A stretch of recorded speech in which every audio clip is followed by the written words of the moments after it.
আমার কি হয়েছে? আমি কেন গুনাহ থেকে বাঁচতে পারছি না? বারবার কেন শয়তানের ফাঁদে পা দিয়ে ফেলছি আমি? হে আমার রব, আমাকে সাহায্য করুন।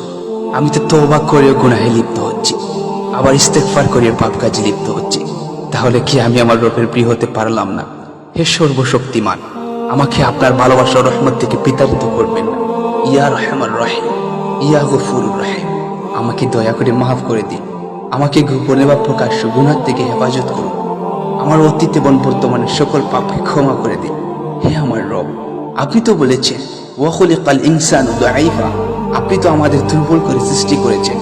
আমরা তো আপনার সাহায্য ছাড়া শয়তানের কাছে অতীব দুর্বল। হে আমার রব, আমি শুনেছি আপনার হাবিব সাল্লাল্লাহু আলাইহি ওয়াসাল্লাম নাকি বলেছেন, আমরা যদি গুনাহ না করতাম তাহলে আপনি আমাদের পরিবর্তে এমন এক জাতি সৃষ্টি করতেন যারা গুনাহ করতে এবং আপনার কাছে ক্ষমা চাই।